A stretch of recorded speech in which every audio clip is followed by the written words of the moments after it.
Hello, everybody. Welcome to the fifth podcast of the Obs Intelligence. My name is Hasbil Yadi, and we have another special guest with us today, Prince Samuel. Prince, he is the Applications and Solutions Manager with Agora Schlumberger. Prince, it's a pleasure and honor to have you. Welcome on board. Thanks a lot, Haas. Nice seeing you here. Yeah, thank you. Thank you. So like we always talk about, Prince, I have a list of questions that I was going to go through. You have a lot of, experience in IoT and IT, and you've been around a long time and you've done a lot of cool projects. I just wanted to ask your views and visions on the future. So first off, I think we should start with like some basic questions first to kind of get the audience prepared and then hone in into more detailed questions. So the first question that I have is, what is the definition of Internet of Things, or IoT, and Industrial Internet of Things, or IIoT, and some of the differences, and similarities between the two? Okay. So the Oxford English Dictionary defines IoT as, okay, forget it. No, let's not do that. So Internet of Things. So for me, Internet of Things is anything that's a smart device. Okay. So what do you mean by smartness? Smartness is when something can take some data from its surroundings and do some processing and then, give you some intelligent data that the user can do something with, or it can be controlled in a smart fashion. So a typical example would be a smart light in your house, right? So you have the app, you can turn it on and off as long as that particular smart device is connected to the internet. So in this example, the light is a thing, and this whole ecosystem of such smart things is called Internet of Things. I see. Okay. So industrial Internet of Things is similar to IoT, but in an industrial setting. So say you are doing some intelligent or smart projects on a manufacturing floor, or in the oil field, where you have some processes happening and you want to monitor those processes. So you would put some sensors there, like a pressure sensor, a transducer, and you would acquire that data. And then you would do some processing on that data. So in such settings, typically we use some industrial protocols like Modbus, Profibus, etc., or OPC UA. So for those kind of scenarios, those kind of projects are known as IIoT projects, where we are doing IoT, but using industrial protocols and in an industrial setting like manufacturing, supply chain, oil field, etc. I see. Now, very, very, very clear, like explanation of these two, because a lot of people asked about the same questions: what are the differences, and so on, and so forth. So, Yep. But now that we understand IoT and IIoT, can you walk us through the primary differences between cloud and edge computing? Right. So, as I mentioned before, right, you want these sensors to send data to an aggregator, a sensor aggregator, a data aggregator, and then do some processing on that data. So that processing can be done either at the site. Okay, so you'll have a bunch of sensors talking to some central device, acquiring the data, and then doing some processing, and then maybe doing some control back to that sensor or that actuator. Or you would have the same data being sent to the cloud through the public internet into some cloud platform, computing platform, that is hosting, say, a virtual machine. And you would have the same services running there doing the aggregation. So the first scenario where I said you have a bunch of sensors sending data to a device that is locally there, that device is typically known as an edge gateway. So that is what we call edge computing, where you have sensors sending data to this edge gateway, doing the processing, and then maybe sending some additional data to the cloud for the user to visualize that data. or even sending down commands to that particular device. So that is edge computing. The other part where you have all the sensors sending data to the cloud, where you have all the processing happening inside a virtual machine that is hosted, self-hosted, or on some infrastructure that is publicly available, such as Azure, Google Cloud, or AWS. That is what we call cloud computing. I see. I see. Yeah, makes perfect sense. And so now that we understand the differences between edge and cloud computing, can you walk us through some of the advantages and disadvantages of, let's just say, cloud computing first, and then we'll go into, like edge computing. So one of the big advantages of cloud computing is that is somebody else's headache, right? So Yes. you can always provision additional compute that you need. So depending on your use cases, you can start small, and then you can add on a bunch of sensors that will be sending lots of data to the cloud, where you can keep scaling up with your VMs and your microservices running in those VMs. So a big advantage of cloud computing is this supposedly infinite amount of compute available to you that you don't have to manage. Somebody else is managing it for you, like Azure or Google or AWS, etc. And it gives you the easy scaling. So it's somebody else's headache, and it gives you the scale that you would need when you want to service multiple devices or multiple or lots or large amounts of data. So that's one big advantage of cloud compute. And then no, that makes sense. Yeah, it's scalability, and it's somebody's headache. Yeah, can't beat that. Exactly. Don't have. Yeah, it's not trivial to manage a device or a computer or a server that you are exposing to the public internet, right? Right. So you need to make sure that you have the latest patches, you have the right security protocols, the right level of access, and then you keep it up to date, and then keep your services running, making sure that you have a basic level of availability. All that, it's not your headache, it's somebody else's headache. Yeah. And you don't have to worry about the hardware. You don't have to worry about having a full IT staff to take care of all those issues as they, show up, so it makes sense. Okay. So now what about some of the advantages and disadvantages of edge computing as Okay, opposed to like cloud computing?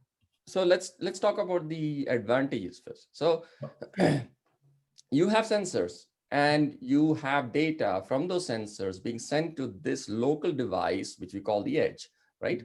Yeah. Um, the big advantage is that you can acquire a lot of that data, do all of that processing right there at the edge, and then send in some control commands back to the device. So it lends itself very well to real-time or near real-time control loop, feedback control loop. So you want to acquire some data, you want to do something with that data within a few seconds or within milliseconds, then in those scenarios, edge computing proves to be a big advantage, because you don't have that latency of sending the data to the cloud, processing happening in the cloud, and then the command coming back down to the edge, to the location. So that's one big advantage of edge computing, where you can have near real-time closed loop control.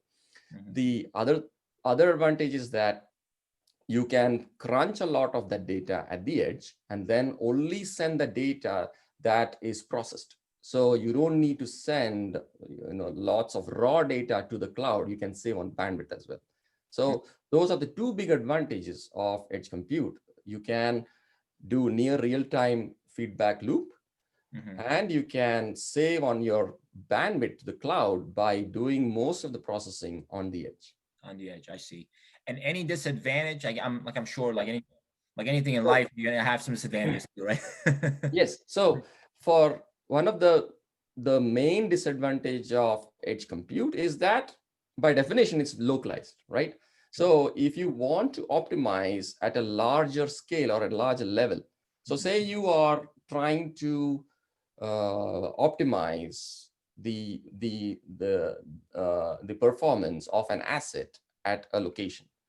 by doing some edge computing. So you would be getting data from that particular device and doing the optimization for that device's performance or health or service levels. So if you want to optimize it at a higher level, say at the field level, in those scenarios, it's much better to send all of that data or the process data to the cloud where you can run your algorithms at the field level. So to get a higher level of visibility as well as a more broader level of optimization at the field level, uh, in those scenarios, cloud computing is better. It's better. I see. I see. That makes sense. That makes sense. Okay. And like I know you guys have been involved with different applications of, coupling edge computing and machine learning in the oil and gas industry. Can you go over some of the applications, kind of in detail and like their value proposition, if you would, please? Yeah, sure. So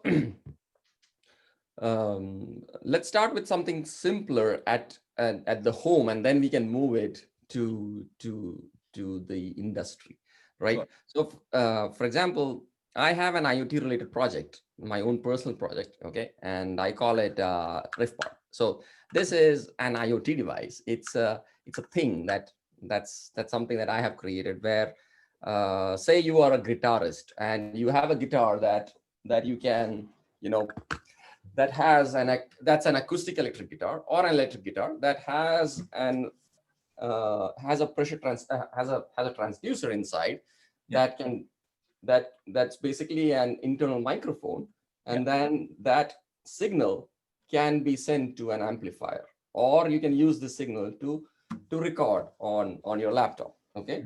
Mm-hmm. So what I do is I take that signal and feed it to this device. Okay.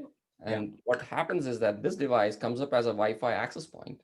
And then I have a corresponding application on my phone that reads, that connects to it via Wi-Fi. And then this allows me to record myself on the fly whenever I feel like, when inspiration strikes, I want to be able to play the song, record myself, and then share it to my mom. Yeah. So this is a consumer level IoT device. Okay. Yeah. Now, say you have something like this that you need to do at the well site, at an oil well site, right? Sure. So one of the examples I have is, so you say you have a rod pump, one of those nodding head pumps that are so common, right? So that's a pump that has this long rod that goes all the way down, and then that's what we use to pump out the oil. This is supposed to be running for years and years. That's right. So if we mount two sensors on this rod pump, which gives you the load and position of the rod pump, and then feed that data to an edge device, and then you can run some analytics on that load and position data to be able to predict the health of the pump. So looking at the load and position data, that's what we call dynacards. Looking at the shape of those dynacards, you can predict if there are any problems with the pump.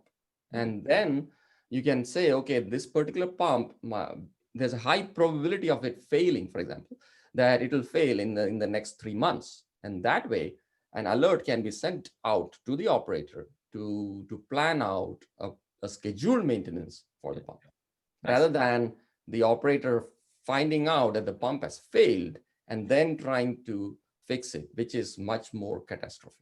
I see. So predictive maintenance. So predictive maintenance is one of the applications of coupling edge computing and let's just say analytics or machine learning, to make decision ahead of time, as opposed to being. So you want to be proactive as opposed to being reactive, basically, right? Exactly. Absolutely. Yes. So that's one example. Another example I have is on, so we can have multiple sensors. One of them, as I said before, is the load and position sensor for a rod pump. At the same well site, you could have cameras mounted, and the same camera, and those cameras would be sending data to the same edge device. And then you could have another application that is doing an HSE audit, health and safety audit Yeah. of whoever visits that particular well site, right? So whenever somebody is at the well site, it can monitor if they are wearing the right PPE, the protective equipment, Yeah. the hard hat, the coveralls, the gloves. So those, it can automatically detect that so and so person did not wear a smart hat, did not wear a hard hat, and then it can send out an alert to the operator saying that, okay, there has been a violation to the HSE policies at the well site. So they can keep track of these things. That can be used to generate reports. It can, so that's one example of using computer vision, which is a camera, to do analytics, live analytics of, by taking snapshots or taking the video stream from the camera and then determining if a person is wearing a hard hat or not. That's one use case. Another example of computer vision at the well site based on edge computing is flare monitoring. So flare is is how do I say that? So typically at the processing facilities, you would have companies burning excess gas, Right. okay, and those burning events are highly regulated. So you'll have a flare stack. Basically, it looks like a chimney, and you'll have a flare at the end of that chimney, right? Yeah. So regulatory compliance requires companies to track how much of that gas is burned in a month or a day or a week, etc., because they have to report that to the EPA, for example, in the US. Sure. So one of the big use cases we have with edge computing is we can mount a camera and then have it monitoring the flare stack, this chimney that is flaring up. And then based on the shape of that flare, we can have edge computing to determine the size of that flare stack and then report that so much of gas was actually burned in this particular period of time. I see. No, three great examples so far about the applications of like edge computing and also coupling that with some type of like analytics. I got you. Now, these days people talk about data security and security concerns. You look at, for example, the number of jobs that a lot of these tech companies post on IT security. And because there are a lot of security concerns. I mean, like believe it or not, we are moving very fast, and there has, I mean, every single month or so you see like you hear major announcements about data breaches and all kinds of security concerns within huge organizations, right? Yes. So can you talk a little bit about data security concerns for both cloud and edge computing based on your experience and what you've kind of seen so far? Yes, absolutely. So that's a very good point. Because traditionally, if you look at IoT, IoT has had a very negative, people have had a negative perception of IoT because of the weak security practices by the IoT companies, where people have realized that certain smart devices that they have in their house have been sending their private data to external third-party companies without their acknowledgement, right? Without their agreement to that. So definitely a valid concern. So it's the root cause has always been that people or companies take shortcuts in trying to get something out into the market as fast as possible, and which has been okay. Well, not so okay, but it has been like this in the consumer business.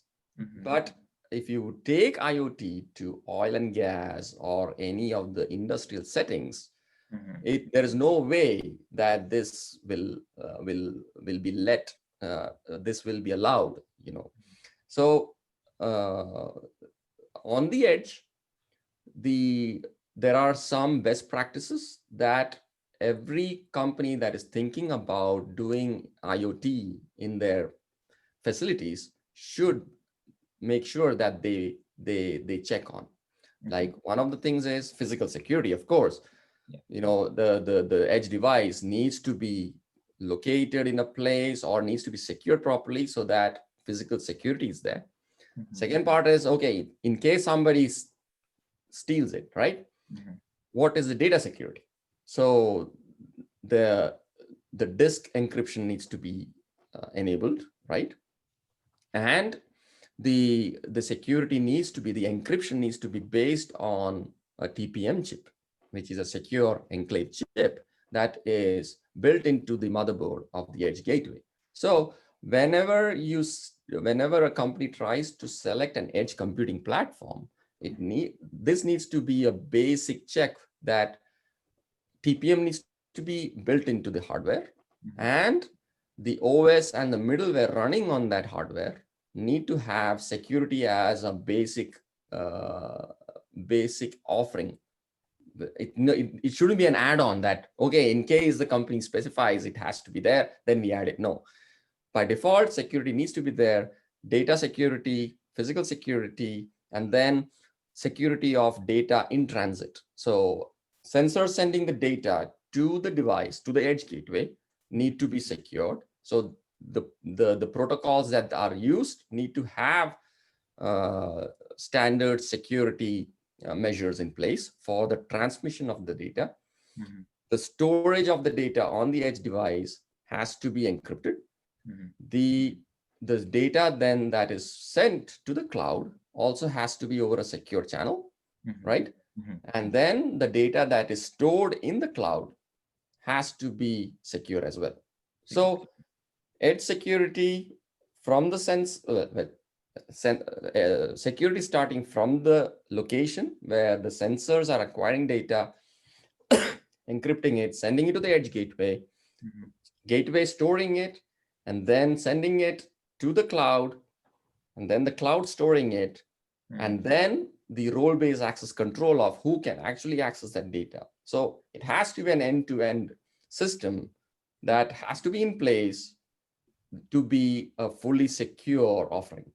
I see. So a lot of layers of security, from from location all the way to the cloud.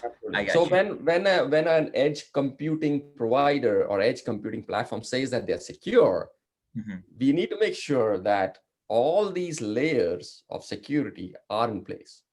I see. It makes sense. And we talked about these edge devices. Can you show us a picture of what this edge device, like in the industrial like edge device, looks like? Yeah. Sure. Let me show you an industrial edge device. Let me share my screen, and that we can just.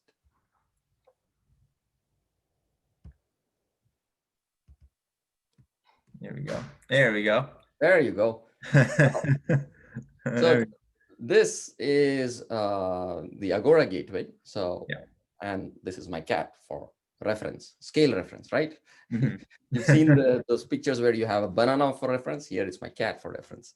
So this is an Agora gateway that is typically deployed to the well site.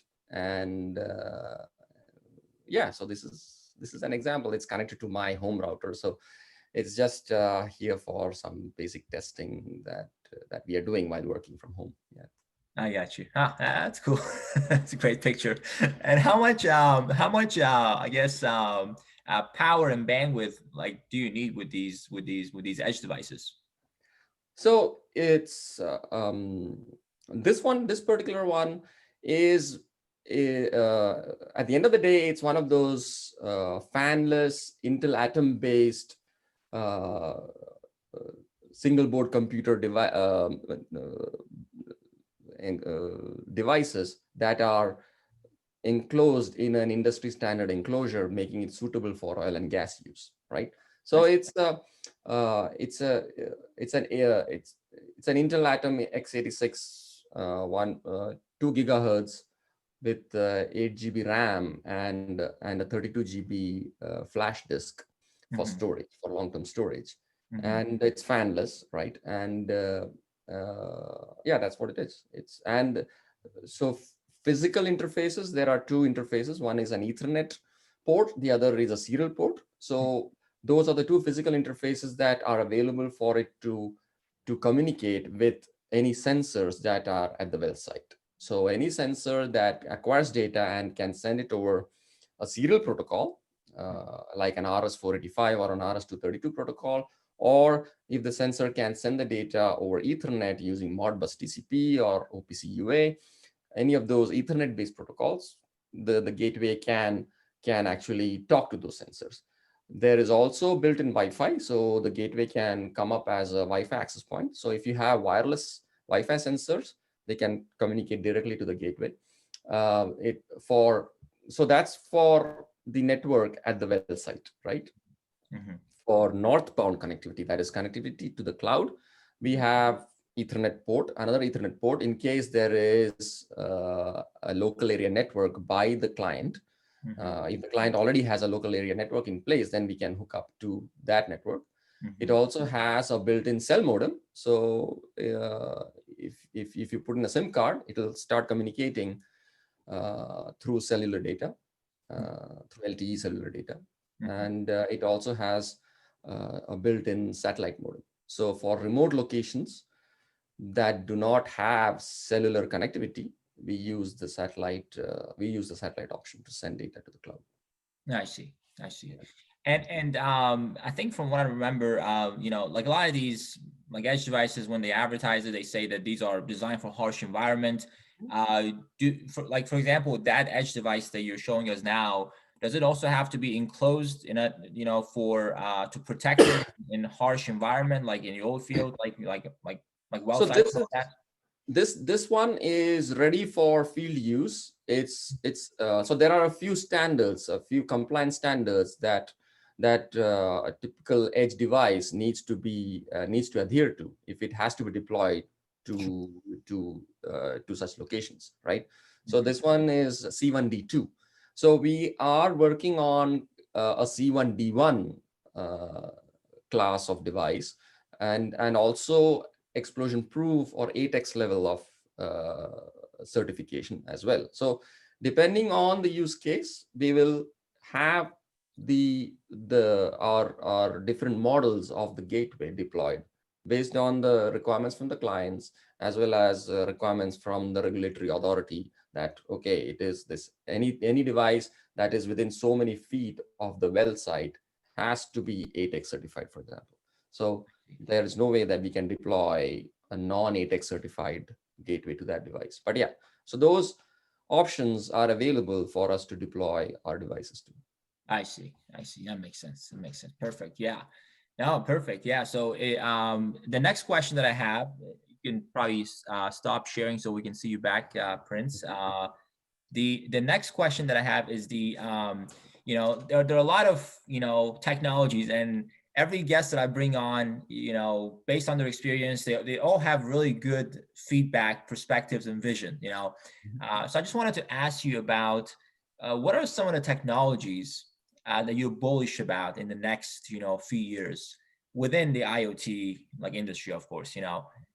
Based on your experience that you've seen, and some of the things that are probably missing in your mind that you wish that you had, and based on where we're going. Sure. So one of the things that I'm very bullish about is the the the capability of a domain expert, somebody like you, to deploy their algorithms to the edge. Mhm. Okay. Mhm. So we have moved away from very specialized embedded IoT devices that are running, an embedded chip like an ESP32 or a TI CC3200, etc. So those are all embedded chips that require very specialized firmware with limited resources available for you to do anything, right? From that, we are moving away to edge computing, which is basically at the end of the day a general purpose computer that is deployed to the edge. To the edge. So the ability for somebody like yourself who has done algorithm development in a general purpose computing environment, for example, using MATLAB or Python or R, all those algorithms, the ability to package those and deploy those to the edge where you have a similar-ish general purpose computing platform available for you to try, near real-time feedback control, acquire data from the devices, do some processing, and see how well it behaves. That ability to do this in a streamlined fashion, that's what I'm very, very bullish on. So, for example, let's take your book, your new book that's coming out. If we can take those algorithms and come up with an easy way to deploy those to the edge, and then offer it as a package for any of the clients that we have, right? Okay, as part of a marketplace, right? That's what I'm bullish on, because we have a general purpose compute platform available at the edge, and we have the middleware that is Docker based, that lets us have these containerized applications that can be run on the edge based on the use cases. So you have 5 different sensors connected with a pump, and then for that particular scenario, you can have a specific edge application that is deployed as a Docker container to the edge, and then message passing and sharing happens through a common message broker. And so that is what I'm bullish upon. A standardized way for domain experts and algorithm developers to try out and do experiments with their algorithms, package it, and deploy it to the edge so that they can play with it. Kind of a plug and play type of approach. Plug and play approach for domain experts to try out different algorithms on the edge. Got it. And just to give the audience some perspective. So right now, let's just say a customer comes to you and they said, okay, I've developed this machine learning model in Python, and I want to hire you guys to deploy this machine learning model on the edge device for me. Can you just briefly talk to us about, what that transition and process looks like, how much time it takes, and is it pretty time consuming? Can you talk about that? Right. So it depends on the use case, right? So if that use case, if that use case is based on what we already offer, like acquire data from Modbus sensors, Modbus devices, and do some processing of that data, and then send it to the cloud and show visualization, that framework already exists, right? I see. Then we have an Agora SDK available to create custom edge apps based on this standard middleware that we have running on the edge. So it typically takes 2 to 4 weeks for the first MVP to be deployed to the edge, where one of the developers from my team will be sitting with the domain expert like you, and you would provide the Python code, and then they would take it and understand it, and then using our Agora SDK, create an edge application that can then be deployed to the edge. Including, so that back and forth where you will have that session with them, explain them your algorithm and what the inputs are, what the outputs are from that algorithm, that they can then create a few test cases with that, sample data, the CSV input. If you provide this is the expected output. They can use that to create the edge application, which can then be deployed. So 2 to 4 weeks is the standard. So the idea is, so my vision, long-term vision is that to make that automatic. So take out that translation where we provide you with some kind of a portal where you provide your domain, your domain app, your domain Python module, as long as it accepts certain standard inputs and certain outputs coming from that module that we can then package and deploy to the edge. That is what my long-term vision is. Yeah, no, that's very good point. That's a very good point, and I'm pretty sure it would add a tremendous amount of value, because 2 to 4 weeks. I mean, imagine if you have so many different machine learning models that you're trying to Yes, deploy in exactly. different places. It's going to take so much time, back and all that back and forth meetings. I'm going to meet today and Yes, talk about this. What are the inputs? What libraries I'm using? All yes. that kind of stuff is very time consuming. And that's a very good point, actually. Okay. And so one more question that people I think hear about a lot, especially in the IoT space, is MQTT. Okay, MQTT protocol. Yeah, As the expert, could you please, in layman terms, describe to us what MQTT is? Yeah. sure. So MQTT, the expansion it's pretty meaningless for the layman. But yeah, anyway, the expansion is message queuing telemetry transport. Yeah. It doesn't mean much to the layman because, okay, so let's look at what is IoT, right? So IoT is you're taking some data and you are sending it to some device, and then there is a service there that is listening for that data and then processing it, and then maybe sending back commands back to the device to do something with it, right?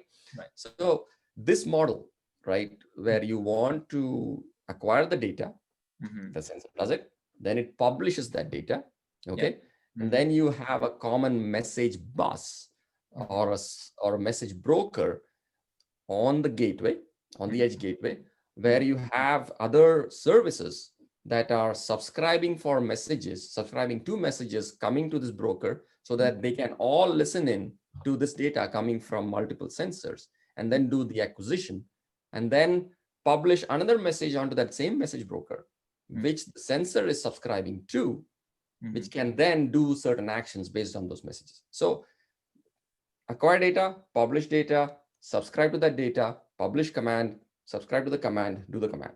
So this is what is a typical workflow for IoT, okay? And MQTT is very suited for this because this is the underlying technology for MQTT. It allows you to publish data to a common message broker. It allows services to subscribe to that data and then publish commands, and then the sensors can also subscribe to those commands. So that is what MQTT is. I see. I got you. And then one of the questions that I think a lot of, people ask about these edge devices is that, the economics of edge devices, right? Like these days, when you propose any new technology, the first question is value proposition, right? Right. So I think, can you give us some a little bit on, touch on the economics of these edge devices and how it will pan out in the next few years, considering that, we're producing, like a lot of these edge devices now. And I think, like over time, with economies of scale, the price of edge devices will go down. So can you give the audience some sense as far as how expensive these edge devices are and the long-term economic and value proposition of these edge devices? Right. So the way computing has moved forward, right? It has made more and more powerful chips that are available in a much more compact form factor, right? Yep. If you Yep. just look at, for example, the Raspberry Pi, where it started and where it now is with the Raspberry Pi 4. So the way computing technology has moved forward is that it has brought in more and more compute in a much more compact form factor where you don't need a server farm to do some of your analytics, right? Right. So that compute progression is what enables edge computing, right? Which allows us to deploy these more and more powerful devices that can be packaged into enclosures that don't need fans to be cooled and gives you the analytics with built-in GPUs, for example, right? To do advanced analytics at the edge. So going forward, this is what I think will happen, that it'll bring the ability for domain experts to try out more and more complicated algorithms at the edge because of this progression of compute. I see. And so do you see the cost of edge devices kind of going down significantly over time? Absolutely. Okay. Exactly. It's either the cost is going to go down, or for the same cost, you're going to get a much higher level of Much higher compute. level. Yeah. I got you. I got Yeah. you. That makes Because at the end of the day, yeah, the packaging and getting the certifications and all done, that is a standard price. There's not much of a change in getting all the right certifications and everything done. Mhm. It's basically, yeah, you will get a much more powerful device for the same price. Got it. Got it. So now that this takes me to the next question about the relationship between edge devices and 5G, which you hear a lot like about. Can you touch on that too? Like, what is the relationship between edge devices and 5G with, a higher speed and connectivity, and how it will actually impact, your industry? So it's more about, yeah, so you have higher compute, right, Yep. coming up, where you can do a lot of processing. But say if you want to send more data to the cloud, so Hmm. that's where you would need a higher bandwidth. Yeah.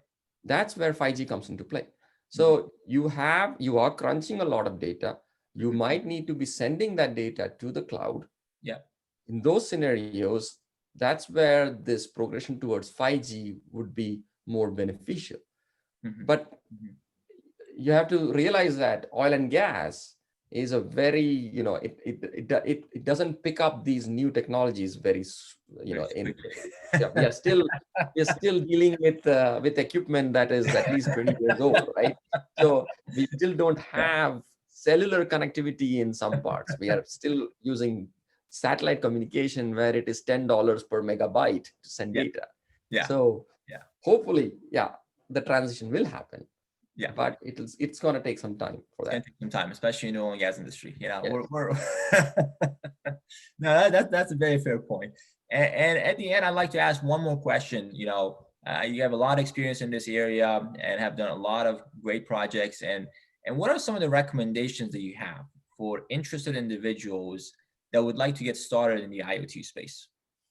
Sure. So if you are a tinkerer, if you are a tinkerer at home that wants to, get a Raspberry Pi and download the Home Assistant framework, where that can be used to control different devices in your house, Mhm. and it's open source code. So buy a Raspberry Pi and then install Home Assistant, and then you will be able to control a few of the smart lights or maybe the Christmas lights out there in your house. So if you are of that mentality, then the next step would be, okay, understand a basic understanding of MQTT, of the existing frameworks available nowadays, AWS, Azure IoT, and Google IoT Core. These platforms, you can get started for free. You get the basic free tier. It lets you, send a million messages a day. So you can definitely try Home Assistant, sending data from some sensor that you have at home to the cloud, and then creating a visualization for it in Grafana. So with free stuff, you can get started. So that'll give you a basic idea about what IoT is, how to acquire data, how to process it on the Raspberry Pi, and then send it to the cloud and do a visualization. So all those things you can do for free. You can acquire the data. You can process it using this framework called Node-RED, okay, which is a visual way of connecting your sources of data together, and then run some functions and then send control commands back to it. All that is available for free. So acquire data, run Node-RED, do a visualization in Grafana. So that will give you a good start on IoT. The Mhm. next step would be, for sure, try the Agora SDK, which is published on GitHub. Okay. And you can definitely get a quick start just following the instructions on GitHub on creating a basic edge module that can be deployed to the Agora gateway. Mhm. That will give you an idea about how to use IoT for oil and gas. Mm-hmm. I got you. Okay, very good, very good. And for people that have more questions that would like to get in touch with you, I'll make sure, I'll put probably your email or something at the description right below the YouTube video, so they can get in touch with you and ask more questions. Sure. But Prince, this was a very great podcast. I really appreciate your time to join me today to talk about these questions and share your knowledge with us. I'm sure everybody appreciated that. Very clear, very well. I think you did a great job explaining in basic terms what every terminology is, and I think people will have a much better understanding after this podcast. So I appreciate your time. Any final thoughts that you have for the audience? No, I'm more than happy to help out anybody who is getting started with IoT and wants any guidance, anything. Yeah, I enjoy interfacing different sensors and acting upon them, and I'm more than happy to help out anyone who needs any help for sure. Yeah. Thank you so much again. And the audience, please feel free to, if you like the podcast, like, share, and subscribe to the YouTube channel. We got a lot more exciting guests coming up as well. So again, thank you so much, Prince. We appreciate your time. And with that, everybody have a good day. I'm gonna stop recording. Yeah.